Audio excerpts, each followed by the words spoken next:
Bien, les voy a compartir pantalla ahorita. Vamos a hablar un poquito de esos temas que están alrededor de la unidad número 3, la época colonial. Vamos a hablar un poquito de cómo estaba la sociedad europea antes del descubrimiento, el papel que jugaron los reyes católicos y pues su contacto con Cristóbal Colón, ¿verdad? Y a partir de ello, pues también ver cómo fue la trayectoria del descubrimiento mismo. Eh, Incluso vamos a hablar hasta del papel que jugó la iglesia durante este periodo colonial. Bien, comenzamos entonces primero con explorar cómo estaba España antes de ser el Imperio Español. En toda Europa dominaba recuerden que ahí por el año 400 ya había caído el Imperio Romano en Occidente, 476.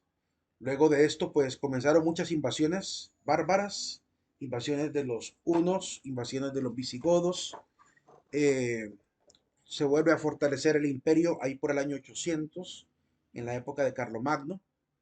Luego de Carlomagno, pues viene otro problema encima, que es el tema de las cruzadas, la defensa de Israel, la reconquista de Constantinopla.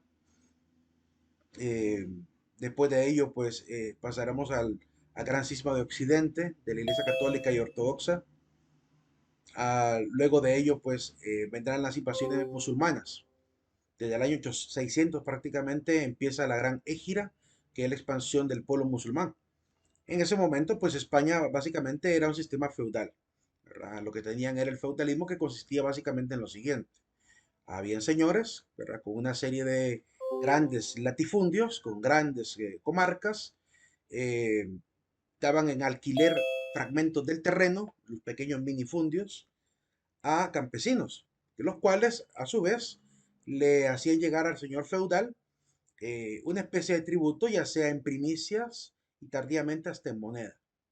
Esto conlleva, pues, evidentemente, al enriquecimiento del señor feudal y su familia y de todo lo que están girando alrededor de él.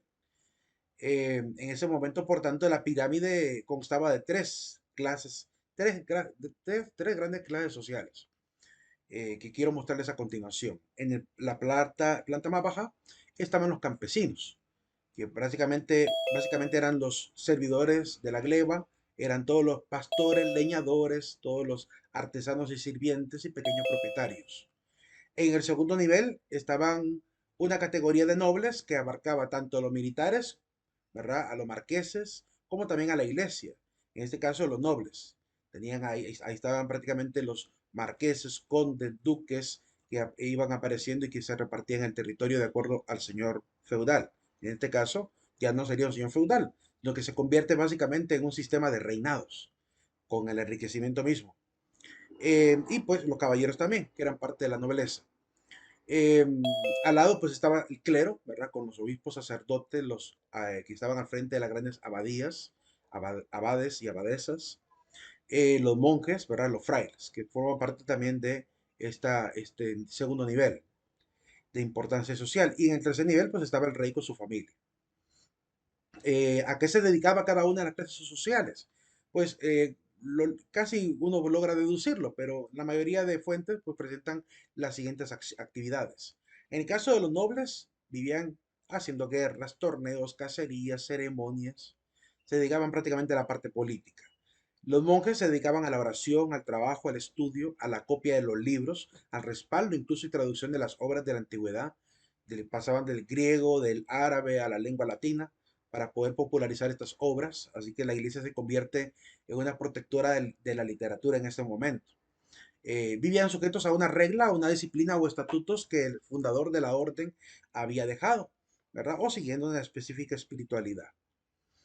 En el caso de América, cuando vienen las órdenes religiosas, pues vinieron inicialmente cuatro órdenes religiosas, que ahora vamos a tratar más adelante, pero la voy a mencionar de una sola vez. La orden franciscana, la orden de los predicadores, llamada también dominicos, la orden de los mercedarios, de Nuestra Señora de la Merced, y por último, pues la Compañía de Jesús, los jesuitas. En el caso de los campesinos, pues se dedicaban a la vida cotidiana, ¿verdad? Subsistir con la construcción, carpintería, eran los labradores de parcelas, pagaban el diezmo. En este caso, pues el diezmo que se pagaba era tanto el tributo al gobierno como también parte a la iglesia. Quiero hacer notar que, por ejemplo, aquí en América, específicamente en Honduras, el diezmo que cobraba la iglesia se detuvo ahí por el año 1880 con la constitución de la República, constitución de ese año, de la Reforma Liberal. Y quiero también aclarar que ese diezmo no era en realidad un diezmo sacado con fines de carácter, ¿cómo se puede decir? No era un diezmo que intentara ser exactamente el diezmo del Antiguo Testamento, sino que era un diezmo ya cristiano, podríamos decirlo, un diezmo que era por necesidad de la misma iglesia que fue surgiendo. Algo así como los hermanos evangélicos de hoy, aunque ellos sí creen que el diezmo que hoy dan, pues tiene que ver con el Antiguo Testamento. ¿Por qué no sería el diezmo tanto evangélico como católico de ese momento un diezmo igual que el Antiguo Testamento? Porque en el Antiguo Testamento el diezmo que se daba era en especias, era en ganado, era en aceites. Entonces nunca se daba el diezmo en moneda, se daba siempre en alimentos, para que hubiese siempre en los atrios del Señor alimento para la gente pobre, para el huérfano, la viuda, el forastero, ¿verdad? Y el enfermo y también para las celebraciones litúrgicas, claramente. Entonces, era para darle ese sostenimiento. Aquí, pues, por la reforma liberal, se le va a obligar a la iglesia a no cobrar ya tributo sobre ello. Y quiero aclarar también que ese tributo o diezmo que se daba a la iglesia no se quedaba todo para la iglesia. Más adelante les voy a mostrar una imagen de allá por Medina, ¿verdad? De la iglesia de Medina en Colombia, cuando se cobraba todavía el diezmo, que en una catedral prácticamente estaba, ¿qué se hacía con el diezmo? Estaba prácticamente por cada, digamos, cada diezmo que se daba, se repartía hasta en 6 partes para poder determinarlo a diferentes entidades tanto públicas como también para las obras de la iglesia. Se daba diezmo, digamos, al Señor, no sé, de la cofradía, se daba de repente diezmo para las obras pías de la iglesia, diezmo para la restauración de los templos, entonces se repartía el diezmo así, incluso para la gente representante del gobierno. Entonces se repartía o sea, prácticamente ahí se cobraba dos cosas al mismo tiempo, el tributo al gobierno y a la vez también lo que la iglesia tenía que darle al gobierno en ese momento, porque también a la iglesia, de alguna manera la iglesia daba también al gobierno. Eh, pues se repartía así, de manera muy transparente, pero sin andar ocultando qué se hacía con ese dinero. Y a nivel de la cuestión política, la preocupación de España en este momento es la invasión de los musulmanes. Por más de 200 años prácticamente tuvieron que estar luchando los españoles con, bueno, todos los reinos de España, con esta invasión musulmana. Miren toda la región de la conquista prácticamente del califato de Omeya y el califato ortodoxo, que va a llegar a tener sus brazos incluso en el territorio español. Eh, y eso es una cosa que también a veces no se reconoce y no se le agradece a España. El hecho de haber impedido que toda Europa prácticamente se convirtiera en un territorio islámico. O sea, al día de hoy, si España no hubiese metido las manos en ese asunto político, ¿verdad? Prácticamente Europa habría sido dominada por los islámicos, seguramente. Estaríamos prácticamente al otro lado del charco, estaríamos con patrias puramente islámicas. Y no se tendrían el mismo nivel de libertades que quizá hoy tenemos. De cierta manera, hay que reconocer pues, el trabajo que hicieron los españoles en ese momento, hasta ya por la época de la guerra de Lepanto, que hasta allá se llega todavía incluso con esta lucha anti-islámica. Y claramente, pues los reyes van a participar en estas batallas, ¿verdad? Van a estar participando activamente, unificando los dos reinos, de Aragón y Castilla inicialmente, para luego fortalecerse y empezar con los demás reinos del norte, Reino de León, de Navarra, a empujar prácticamente las fuerzas de los musulmanes hacia el sur. España para ese momento ya se había convertido en califato. Bueno, por una temporada fue emirato y por otra temporada fue califato. La diferencia es que cuando hay ese emirato, quien está gobernando es alguien que representa al califa, el emir. Y cuando es califato es que el mismo califa se ha ido a vivir al territorio, y en este caso pues en España. Así que hubo una temporada en la cual los mismos califas decidieron irse a vivir a este territorio. Vamos a hablar un poquito de los reyes católicos, alrededor de este problema político que se estaba dando. Ahí vemos el escudo del blasón, ¿verdad? De Castilla-Aragón. El símbolo de Castilla es un castillo, ¿verdad? Es un fuerte. Y el símbolo de Aragón es un león. Ahí vemos a Fernando II de Aragón, llamado también Fernando V de Castilla. Él nace en la zona actual de Zaragoza, en Sos, allá en el Reino de Aragón. Ahí se puede ver en el mapa Reino de Aragón a la par de Cataluña, ¿verdad? Según algunos de los mapas. Y pues se va a casar con Isabel a conveniencia. Va a estar rigiendo España como rey primero de Aragón, ¿verdad? En 1479 hasta 1516. Y luego cuando se casa con Isabel, pues pasa a ser también rey de Castilla de 1474 a 1504. En cuanto al señor Fernando de Aragón, pues tenemos que distinguir un poquito las actitudes de ambos reyes. No eran para nada similares, por lo que cuentan los historiadores y también los testimonios de la época. Fernando quizá era un poquito más, pues más diríamos, más avispado para la parte de la política. Isabel era bastante apática de la cuestión política, de hecho ni siquiera quería ser reina.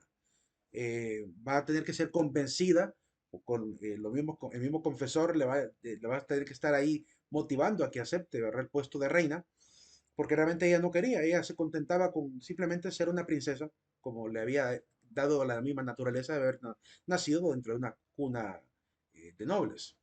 Pero no estaba realmente afanada por regir España o por tener el poder absoluto, ni siquiera tenía esos afanes imperialistas que muchos creen o pretenden hacer creer que ella tenía. No, era una mujer más bien dedicada a la vida contemplativa, a la oración, a la lectura de la palabra de Dios. Incluso tuvo muchas amigas santas, una de ellas, Santa Beatriz de Silva.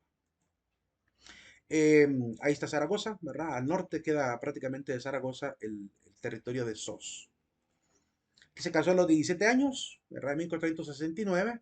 En ese momento Isabel tenía 18 años.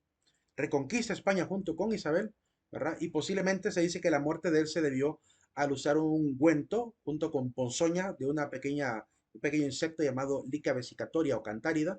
Ese insecto verdoso, ¿verdad?, generó en él una enfermedad que por las pinturas de Pompeya como esta de la casa de Ibeti, eh, hay un personaje en esa pintura que es el famoso Príapo, que tenía obviamente esta condición de tener un miembro viril demasiado grande. Pues a la enfermedad que producía esto, obviamente en el miembro viril, se le llamó priapismo. Entonces, debido a esto, pues, al parecer, eso fue lo que mató a Fernando, lo enfermó, en la ponzoña de este insecto. Tuvo varios hijos con diferentes mujeres. Eso es algo que también tenemos que hacer resaltar. Que Isabel, pues claramente era una mujer de su época un poco sufrida también porque tuvo un marido que no le correspondió con el respeto. Porque claramente se metió con varias mujeres queriendo tener hijos. El hecho de por qué se untaba sus ungüentos era para poder supuestamente subir su virilidad y poder tener hijos varones. La naturaleza de Dios no le permitía pues tener ¿cómo se llama? Un hijo varón. De hecho, quien va a quedar después del gobierno, después de que él muera, va a quedar en el poder, va a ser su hija, ¿verdad? Que será Juana, después llamada por un tiempo Juana la Loca. Y después de Juana, ¿verdad? Quien va a quedar en el poder, quien va a quitarle el poder prácticamente de las manos, será el nieto de Fernando, que es Carlos I de España. Pero tuvo varias esposas, tuvo 5 hijos con Isabel, tuvo uno con Germana de Foix, tuvo 2 hijos bastardos con Aldonza de Iborra, de hecho ella se supone que es Aldonza de Iborra, una hija bastarda ilegítima, ¿verdad?, de madre desconocida, varios hijos, por tanto. Hay que entender que la palabra bastarda aquí significa el hijo de un matrimonio no legítimo, ¿verdad? Por eso no se toma como un insulto inicialmente, incluso en la Biblia aparece, ¿verdad? Pero en todo caso, claramente que es un hijo indigno, porque nace dentro de una relación de adulterio. Isabel de Castilla, por otro lado, pues es una mujer, ¿verdad?, que nace en Madrigal de las Altas Torres, en la bellísima Ávila, ¿verdad? Donde hay todavía grandes murallas y edificios hermosos, ¿verdad? Hace poco miraba yo algunas fotografías de por allá. Fue reina de Castilla, ¿verdad? Vivió hasta los 53 años, fue reina consorte de Aragón por casarse con Fernando, estuvo 30 años prácticamente como reina de Castilla y 26 años como reina consorte de Aragón. En una ocasión alguien decía, pero si sumamos 30 más 26 da 56, no 53. Lo que pasa es que hay que considerar que los años están traslapados, es decir, están paralelos, ¿verdad? Por eso es que no va a coincidir, no es necesario sumar 30 más 26 porque claramente algunos años coincidía de manera paralela. Se casó a los 18 años en el mismo, obviamente en ese año que ya hemos mencionado. Fue un matrimonio por conveniencia política, nos dicen los historiadores. Lo que querían realmente era unificar ambos reinos, el reino de Castilla con el reino de Aragón. ¿Con qué objetivo? Pues para expulsar a los musulmanes. Entonces al final le van a recomendar este matrimonio. Se supone que es un poco escandaloso el asunto porque evidentemente dice la historia que eran parientes cercanos, quizá primos segundos. Y por esta razón es que el matrimonio era ilegítimo y no se podían casar por la iglesia, hasta que algunos de los influyentes en la iglesia, en este caso, ¿verdad? Van a acudir al Papa Sixto IV para pedirle que apruebe, dé permiso o dispensa para que este matrimonio se celebre, viendo en ello pues más el bien de la región que la parte quizá polémica del asunto. Entonces va a ser el cardenal de la época, que es Rodrigo Borgia, quien va a hacer esta solicitud al Papa. Este cardenal, Rodrigo Borgia, va a llegar a ser después de Sixto IV el siguiente Papa en la Iglesia, que es Alejandro VI. Entonces al final el matrimonio se celebra, ¿verdad? Para poder paliar un poquito este problema de la lucha contra los musulmanes. Era realmente necesario. Que si no hubiesen hecho esa unión, quién sabe, quién sabe hubiesen tenido la fuerza como reinos para poder combatirlos. Un dato loable, ¿verdad? De Isabel, como les digo, era una mujer mucho más sensata que Fernando. De hecho, hay una causa a favor de ella de beatificación. Algunos historiadores, al ver pues la integridad moral de Isabel, quieren buscar que la iglesia la reconozca como santa. Entonces hay una causa ya de beatificación en camino. Están investigando obviamente toda su vida, ¿verdad? Y hay algunas conclusiones que les voy a mostrar a continuación de algunas páginas católicas. Era una mujer que se dedicaba a la vida del Evangelio, a la lectura de la palabra de Dios, a leer también la vida de los santos para poder fortalecerse. Una vez que Fernando fallece, pues ella deja el poder y se dedica más bien a cuidar a su madre que había caído en un estado de locura. Así que era una mujer, como les digo, no tenía ningún tipo de avaricia por el tema del poder temporal. Fue amiga de Santa Beatriz de Silva, a la que le ayudó también a construir este convento para que les dona este territorio y esta casa para que ahí funden el primer convento de las hermanas franciscanas de la Inmaculada Concepción, monjas de clausura en ese momento. Respecto a la actitud de ella como mujer, como reina, pues aquí tenemos el testimonio de Andrés de Cabrera, que era el tesorero de ese momento, en una carta que le escribe a Fernando de Aragón, le dice lo siguiente: la virtud y la modestia de la infanta nos obligan a esperar que no tendrá más voluntad que la vuestra, es decir, Fernando será el dominante, ni alentará la ambición de los grandes, pues no hubiese rehusado el título de reina que le ofrecían, contentándose con el de princesa que a su entender le pertenece. Este aparece en un archivo de la Bibliotecas y Museos de Madrid. Entonces queda claro que, según los mismos testimonios de la época, Isabel era una mujer sin ambiciones, ¿verdad? Y además también hay que considerar los resultados de toda la recabación de información sobre su biografía, su diario, lo que los confesores de la época platican acerca de ella, lo que hay de testimonio alrededor de ella, lo que también ella hizo políticamente, ¿verdad? Todo eso para poder llegar a una cierta conclusión que quiero mostrarles a continuación. En la página de Info Vaticana dice: Isabel la Católica prefirió buscar la gloria de Dios y el bien de las almas a querer consolidar su nación como un gran imperio europeo. El testimonio de esta reina es el mayor signo de generosidad nacional que se ha dado en toda la historia de la historia universal. Porque hay que decir algo, España, de todos los reinos que se dedicaban a conquistar y a ser esclavos, es uno de los reinos que muy pronto, pero es que muy pronto, en menos de 8 años, prácticamente deciden darle libertad a los esclavos. Es decir, que se oponen completamente los reyes católicos, Isabel específicamente también, y lanzan ahí para el año 1500 ya una real cédula para acabar con la esclavitud de la indígena en América. Comenzaron primero pidiendo que los indígenas que se habían llevado de esclavos para España los regresaran a América, ¿verdad? Es decir, lucharon por esta dignificación de ellos y que no fueran tomados como posesión. Y vamos a leer un poquito esa parte también. Pero también está en la página de Infocatólica la conclusión de la Comisión Vallisoletana, que hizo la revisión de la vida de ella, y concluyeron lo siguiente.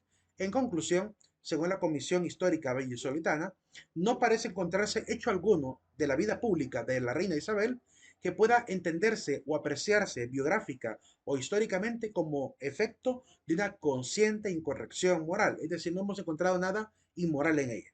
La línea moral de sus hechos más bien se perfila paso a paso en el examen serio y conjunto de toda la amplísima y críticamente bien cimentada documentación. Esa es una conclusión en la cual el padre Anastasio Gutiérrez también da esta opinión. Eh, es interesante, ¿verdad? Porque al final se abrió la causa y hasta hay dos páginas que yo puedo recomendarles por si quieren ir a leer un poco sobre la vida de ella, que es la página reinacatólica.org, donde está toda la causa de la beatificación de la reina en el arzobispado de Valladolid. Las imágenes, documentos, la parte biográfica está ahí explicada. Y también está la página de reinacatólica.es, donde también están básicamente los mismos documentos, ¿verdad? Con todos los expertos en historia que saben cómo fue la partida también incluso de la reina. Y este es el documento que quiero que leamos también para entender por qué también dicen que incluso públicamente se perfila más bien en el examen serio una corrección moral tremenda, ¿verdad? Es decir, una rectitud hasta en lo político, porque es una mujer que realmente se preocupará incluso por la dignificación de estos, que después incluso la misma iglesia va a terminar declarando verdaderos hijos de Dios, hombres completos y que por tanto deben ser tratados con dignidad y no como esclavos, sino como súbditos, ¿verdad? Miembros prácticamente de la corona española. De hecho, más adelante hablaremos sobre el papel de los papas y de algunas bulas que ellos lanzaron, que es importante también destacar, ¿verdad? Para que vean el rango de tiempo que la iglesia tardaría en dar el apoyo también a la causa de los indígenas. Aquí, esta obra es de Antonio Romeo de Armas, La política indigenista de Isabel la Católica, del Instituto Isabel la Católica de Historia Eclesiástica de Valladolid, del año 69. Quiero leer algunos fragmentos que aparecen acá, unas dos páginas que aparecen en esta obra, para que vean lo que los expertos en historia dicen acerca del papel que ella jugó y del documento que también ella lanzó en el momento que estaba en el gobierno. Aparece aquí la libertad del indio. Dice, proclamación de la libertad de los indios. Un lustro, 15 años, tardó la comisión de letrados, teólogos y canonistas en evacuar el dictamen que les fue pedido. Al fin fue depositado este en manos de los reyes católicos. Habiéndose por desgracia perdido, no tienen copia de ese documento, pero al menos consta que sí hubo una revisión, un dictamen de teólogos, letrados y canonistas para ver la parte legal del tratado, de cómo tratar a los indígenas. Solo nos es conocida, dice este libro, la inmediata resolución que tomaron los soberanos en favor de la libertad de los indígenas.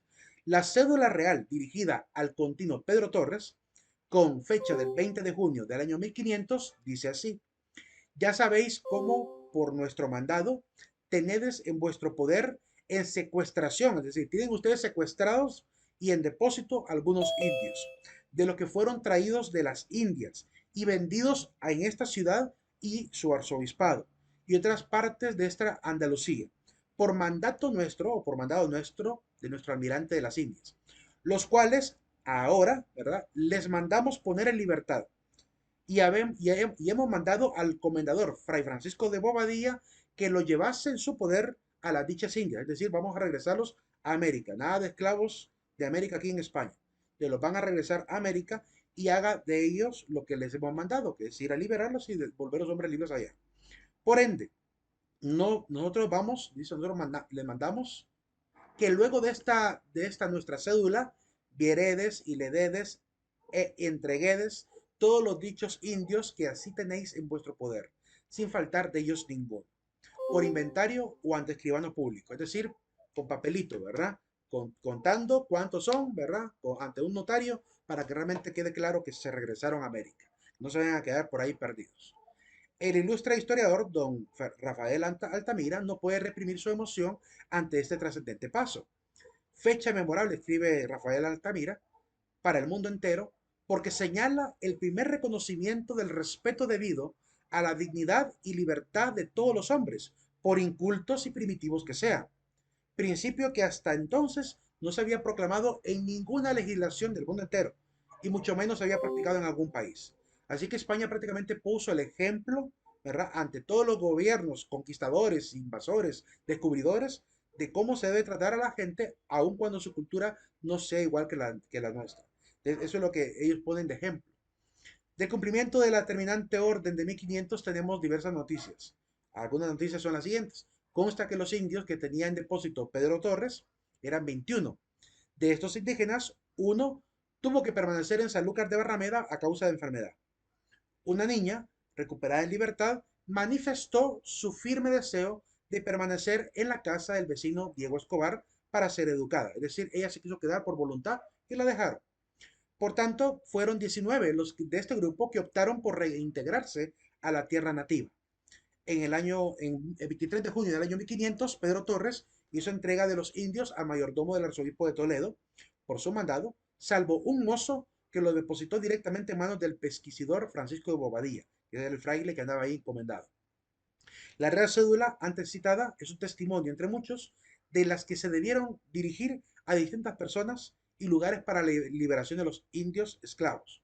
Hoy sabemos, por ejemplo, que el tesorero Lope de León recogió y liberó antes de mayo de 1501 a todos los esclavos que habían recibido por parte de su sueldo, diversos conquistadores y pobladores de las Antillas. Es decir, una vez que se lanza la Real Cédula, aunque tenía que tratar de los 21 indígenas que estaban en España, esta ley que lanza la reina Isabel junto con su esposo se convierte en un paradigma que se llega a extrapolar incluso al resto de indígenas que también tenían la misma condición en América. ¿Y qué es la importancia de esta Real Cédula?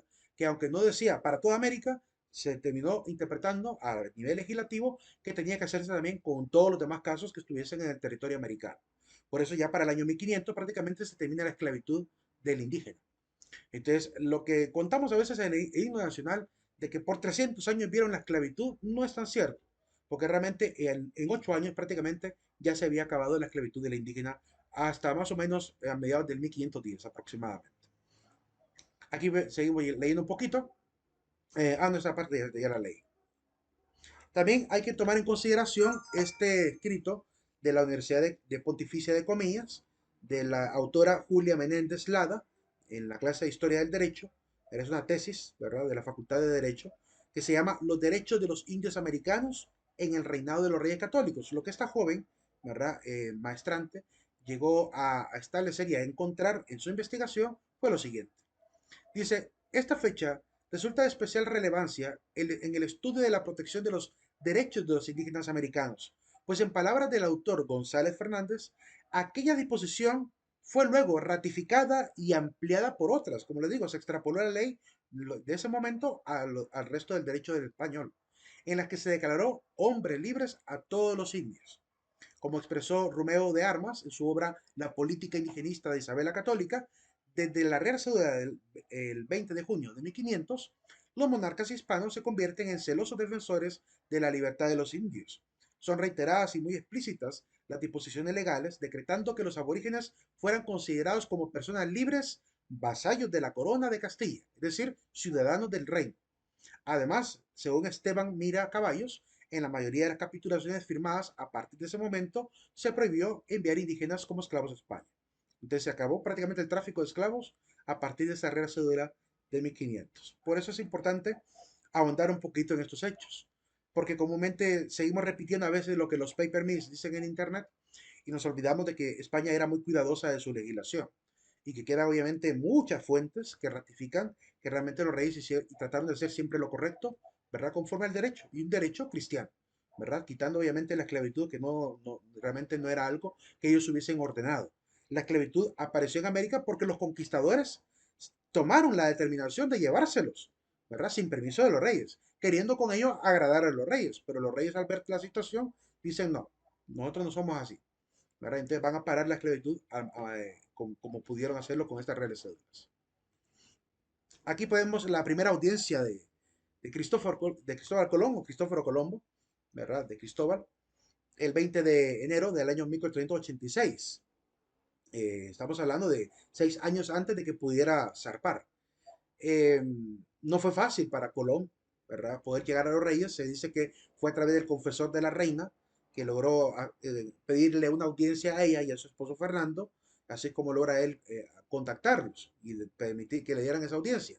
Sin embargo, para ese momento la preocupación mayor eran los musulmanes, razón por la cual, aunque le gustaba mucho el proyecto a Fernando de buscar una ruta comercial, porque esa es la idea de Colón eran dos cosas, dos ejes prácticamente están en la exposición que hizo Colón ante los reyes. La primera gran meta era conseguir una ruta comercial que pudiera llevarlos a las Indias orientales, evitando pasar por obviamente territorio ya conquistado por musulmanes, ¿verdad? Que estamos hablando de allá, Turquía, todo eso estaba dominado.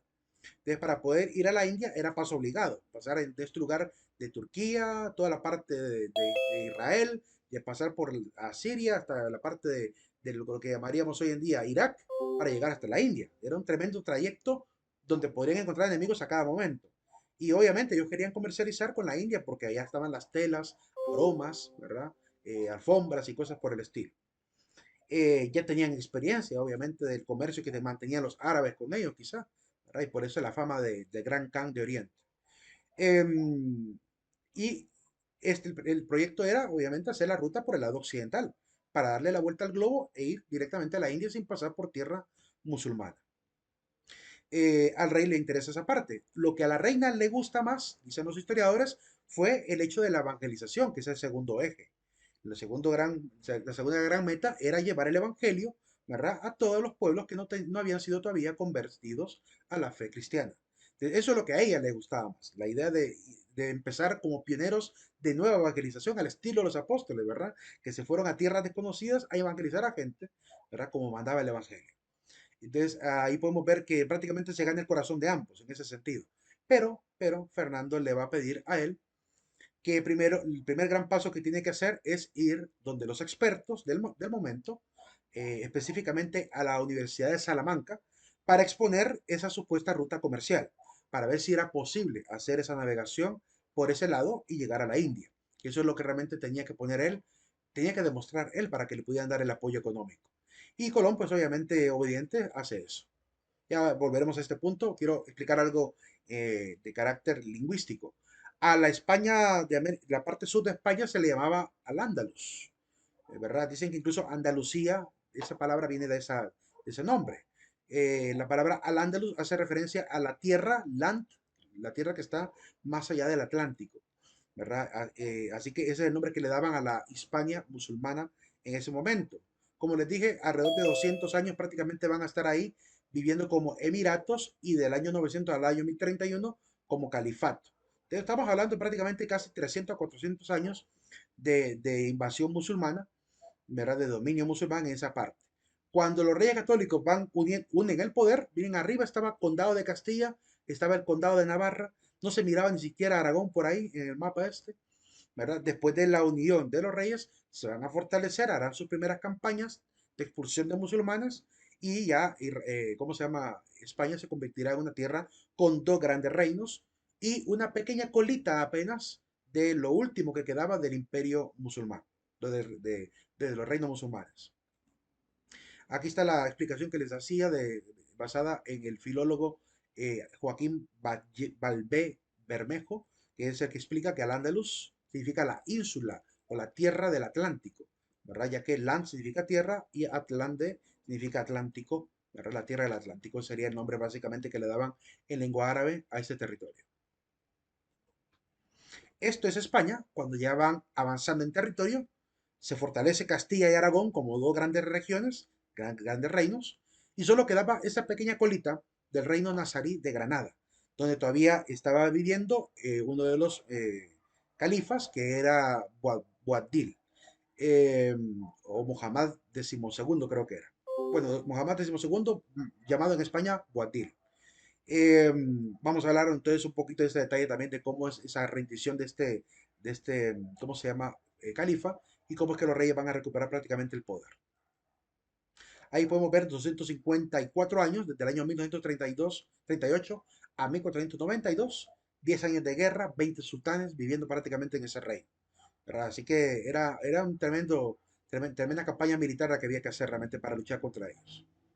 Al final, pues se da la rendición, ya se ven acorralados prácticamente en esa pequeña región, así que al final Boatil se rinde ante los reyes y luego suben en sus caballos hasta allá al fondo, se logra ver un edificio que es el palacio llamado la Alhambra, donde vivía Boatil, que es él es Boatil. Allá atrás está la Alhambra y frente a la torre de Colmenares, que está ahí, ¿verdad? La torre principal de entrada, les va a entregar las llaves, ¿verdad? Le entrega ahí en Granada el 25 de noviembre de 1491 ese rendimiento y el 2 de enero de 1492 entrega las llaves de esta Alhambra, ¿verdad? Que es esta torre que está ahí al frente. Cuentan los mismos españoles, eso ya no sé si será un hecho histórico o será una forma quizá de burla, ¿verdad? Pero cuentan de que cuando Boabdil se iba ya, estaba lejos en en la caravana que iban ya a la parte del puerto para zarpar hasta África, dice que se quedó viendo por última vez, ¿verdad? La parte del el palacio en el cual vivió y empezó a llorar. Y dicen que la madre de él, ¿verdad? La madre de él le dijo, lo que no defendiste como hombre, no lo vengas a llorar como mujer. Entonces, a partir de ese momento, los españoles, en memoria de aquel hecho que dicen que ocurrió, ahí pusieron una fuente y le llamaron la fuente de las lágrimas, para recordar este hecho vergonzoso de un rey que prácticamente no pudo contra España. Más parece, como les digo, una anécdota de burla, pero es interesante. Y la frase es muy épica, realmente la frase es muy buena. Lo que no defendiste como hombre, no lo llores como mujer. Debe ser una frase extrapolada a todos los que comúnmente se acobardan ante los problemas sociales. Bien, este es este es el Palacio de la Alhambra. Claramente lo que está atrás ya es moderno, pero toda la muralla es lo que originalmente era parte del templo inicial. Bien, ¿alguna pregunta hasta ahorita respecto a lo que hemos visto?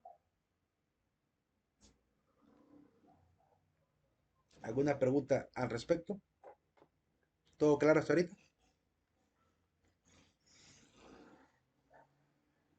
Bien, Sí, todo claro. ok.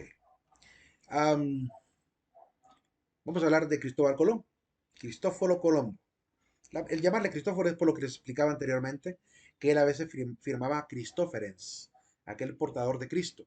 Aunque también constan las cartas de él, con puño y letra de él, que ponía Cristóbal, como lo vimos anteriormente analizando la firma de él. Hablemos de esta segunda parte del tema de la sociedad europea y los viajes de exploración. Volviendo a aquel asunto que te dije que iba a volver a él, que es este mismo, ¿verdad? De la primera audiencia. Entonces, Fernando le va a pedir a Colón que vaya a la Universidad de Salamanca para poder debatir el punto, ¿verdad? De su supuesto viaje o supuesta ruta. Este es el Palacio de Alcalá de Henares, donde es el arzobispado, donde se reunieron por primera vez los reyes con Cristóbal Colón. Luego entonces tiene que ir a Salamanca, ¿verdad? A presentarse ante los eruditos, cartógrafos, astrónomos, ¿verdad? Que sabían también de navegación, que eran los expertos de la iglesia. Quiero aclarar un pequeño punto importante. El debate no va a ser si la Tierra es redonda, como muchos suponen. No, la gente de Salamanca ya sabía que la Tierra era redonda. Es que eso consta en muchísimos escritos. Para que tengan una idea, ya, pues, de hecho, ya voy a mostrar algunas imágenes desde cuándo sabemos ya que la Tierra es redonda. Que existieran algunos mitos sobre la Tierra plana, pues hasta el día de hoy existe. Hay gente que todavía sigue creyendo que la Tierra es plana. A pesar de que ya tenemos todo lo de la NASA y todo esto, la gente sigue suponiendo, ¿verdad? Entonces, claramente eso no se va a acabar porque siempre hay gente que es detractora de lo que llaman ellos el sistema, ¿verdad? Que te quiere alienar. Eh, pues en aquel momento había mitos que claramente estaban fortalecidos en la Vox Populi, en el pueblo, en el vulgo, pero los expertos de academia claramente tenían claridad respecto de esto. Este es un grabado que hizo Anton van der Wingerde, ¿verdad? De lo que era Alcalá de Henares, ¿verdad? Donde se reunieron los reyes ¿cómo se llama? Con Cristóbal Colón. Francisco Morazán iba a decir. Esta es la Universidad de Salamanca. Se reúnen desde el 20 de enero de 1486 hasta abril de 1487. Híjole, que enero, febrero, marzo, prácticamente todo el año del año 86 y todavía los 4 meses del siguiente año para poder debatir esto. Entonces, ¿se imaginan ustedes la impotencia de Cristóbal Colón, ¿verdad? De no poder lograr convencerlos, pero el hombre se prepara, ¿verdad? Se preparó muy bien, con muy buena documentación. Le citaba que los viajes del marinero de Ciro, le citaba los viajes de Marco Polo, le citaba, ¿cómo se llama? El tema de los viajes de los vikingos, ¿verdad? Como Eric el Rojo. Entonces, claramente, todas estas informaciones que se manejaban a nivel de la cartografía y los testimonios de marineros que dicen haber visto, ¿verdad? En la época de Marco Polo. Entonces, esto es lo que le va a dar a él, de cierta manera, la razón, ¿verdad? Y que al final terminará ganando el debate, pero claramente era un debate muy difícil. ¿Verdad? Porque hay que recordar que en ese momento, pues sí, eran cartógrafos y eran astrónomos, pero no eran tan navegantes como Colón y su padre. Y Colón era hijo de cartógrafo y hijo de navegante también, el marinero. Entonces, claramente era su vida la que estaba realmente en juego como experiencia, frente al testimonio nada más casi teórico de los que estaban en Salamanca. Pero al final claramente le gana, ¿verdad? Este grabado es interesante. La inútil presencia de Cristóbal Colón ante los doctores de Salamanca, dice acá.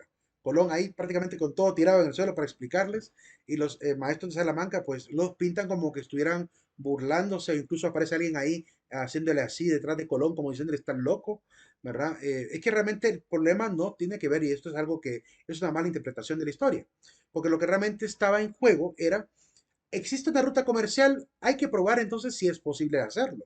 Es decir, ¿se puede aguantar en alta mar tanto tiempo para llegar hasta la India? ¿Será posible, verdad, que alcance la comida, los víveres para poder subsistir en esos viajes? ¿No cree que sea un viaje peligroso hacer esto? Prácticamente un viaje suicida, que es lo que realmente estaba en juego, ¿verdad? Porque no había ninguna otra experiencia ni cartas de navegación al respecto.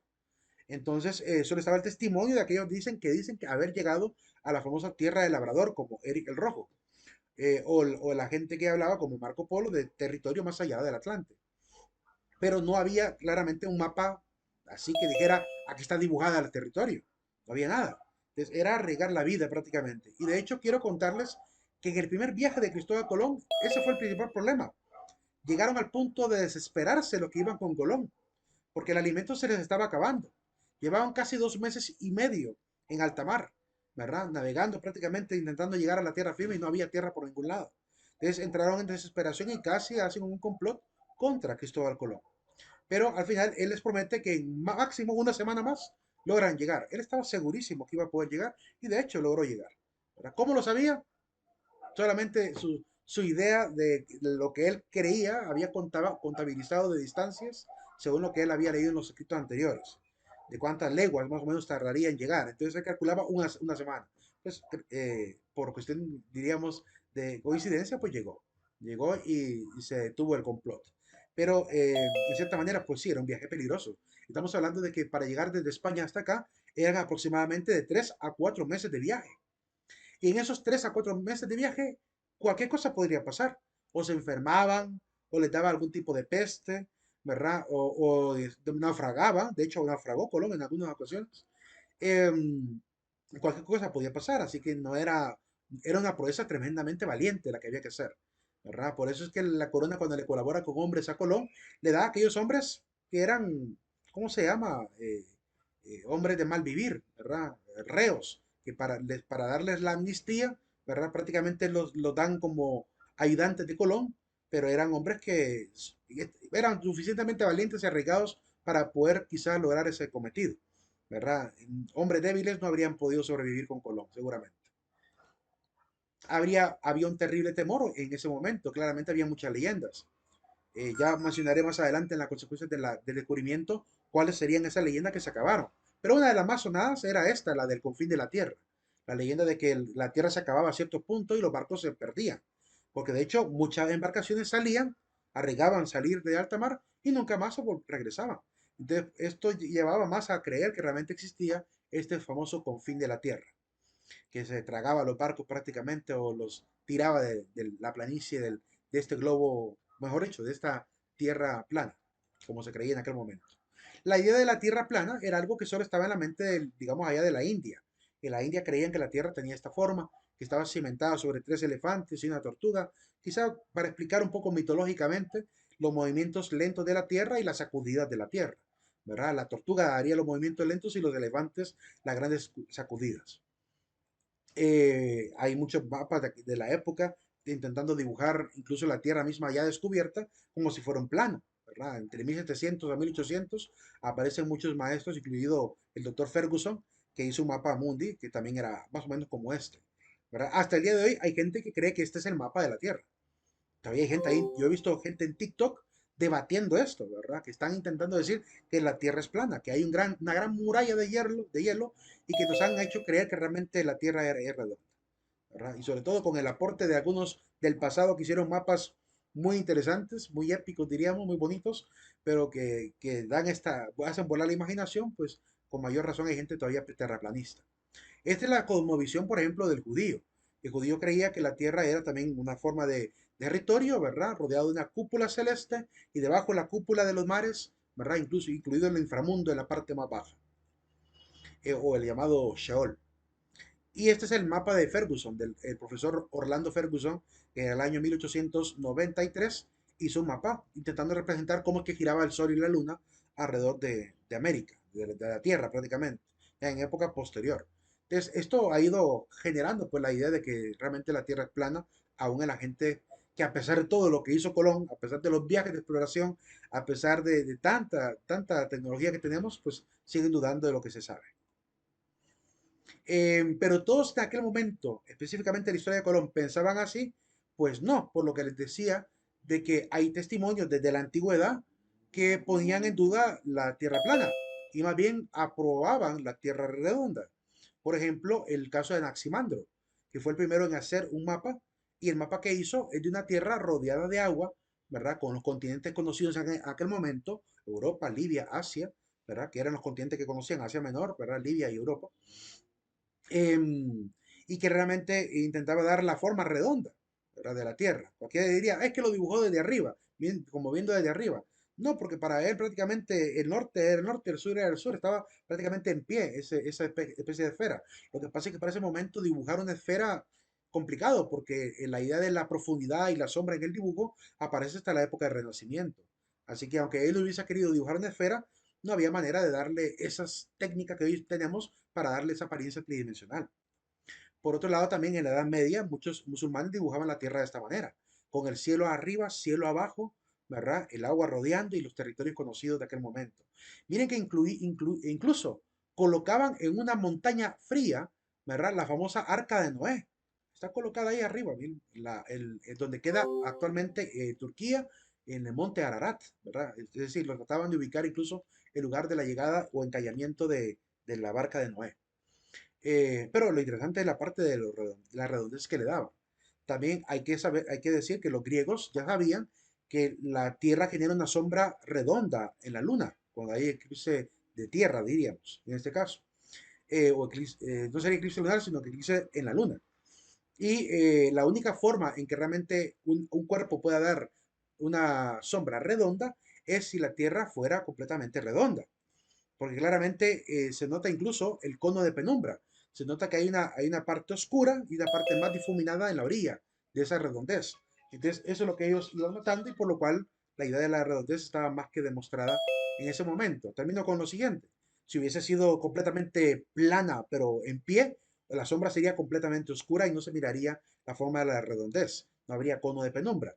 Y si fuera plano, pues sería una línea nada más oscura la que estaría dibujada en la luna. Entonces, como no es eso la forma que vemos en la luna, la idea de la redondez está más que justificada. Además de las demostraciones que hizo Eratóstenes y Pitágoras, midiendo incluso la circunferencia de la Tierra, calculando la sombra que se daba en la Torre de Siena y también allá ¿cómo se llama?